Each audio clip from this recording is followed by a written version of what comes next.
Now, as you've heard, how we're governed in the UK is complicated, and it's different depending on where you live.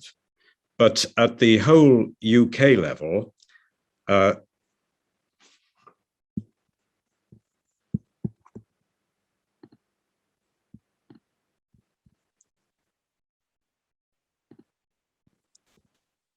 I'm sorry about that, I lost my notes, but the whole UK level, there's a national government and a national parliament.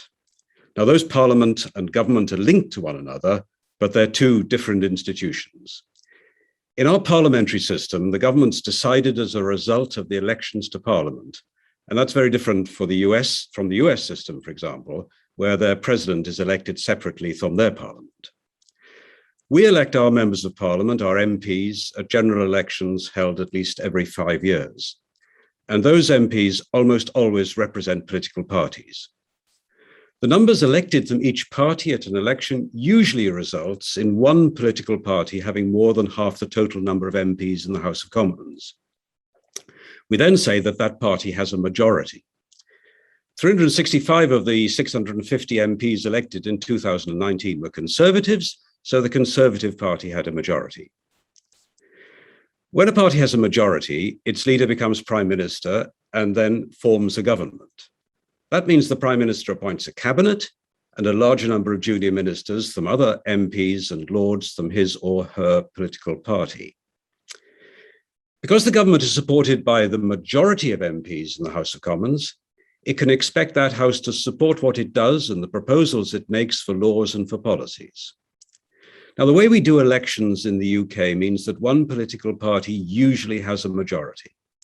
That doesn't happen so often in many other countries, and it doesn't necessarily happen here.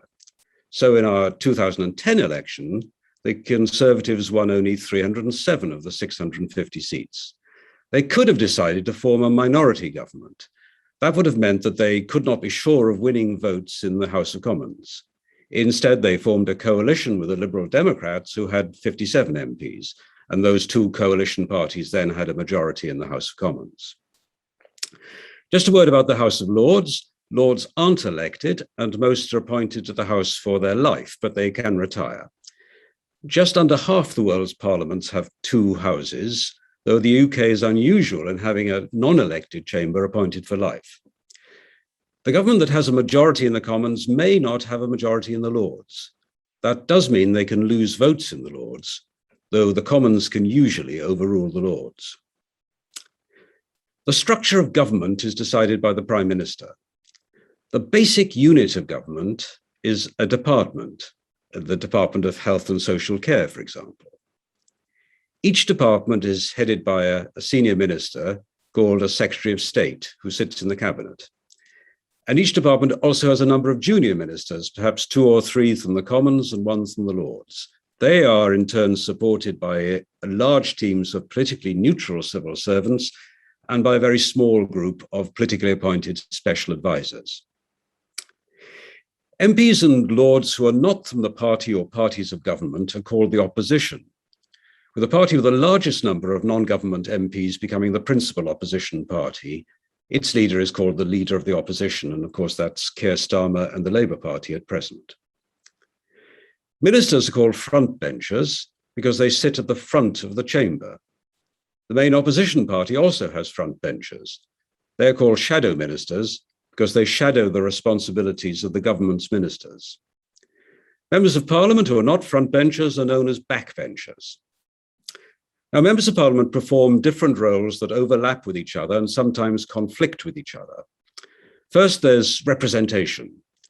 Every MP in the House of Commons, from the Prime Minister to the newest opposition backbencher, represents the interests of the people who elected them and takes up issues on behalf of those electors or constituents.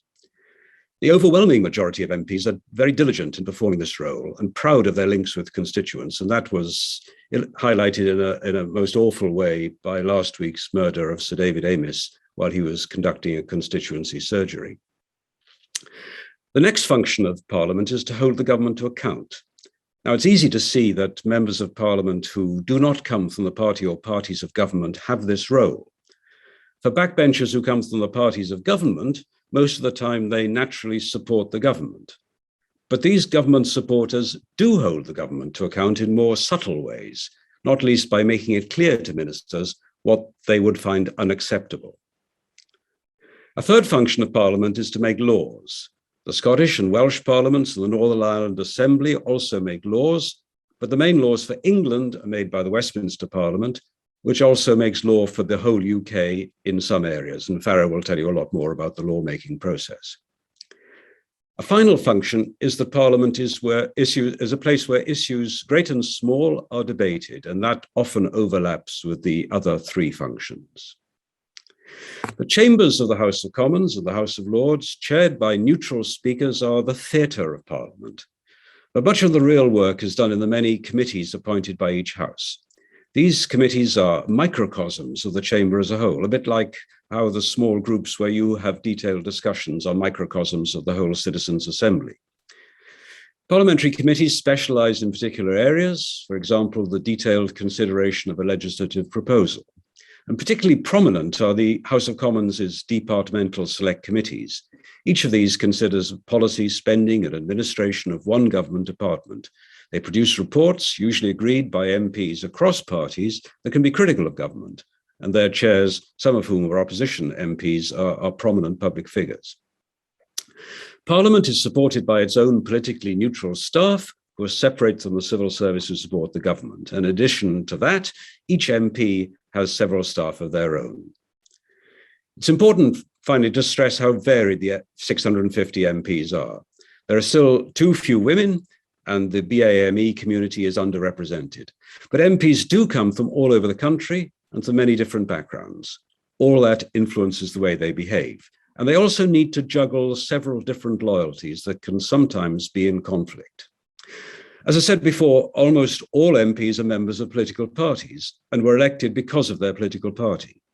The party nationally and the party in their home constituency expect them to support the party inside Parliament. They're not there to rock the boat or to cause trouble for their leaders. But sometimes the political party's policies may conflict with what the MP believes is in the best interests of the constituency that elected them.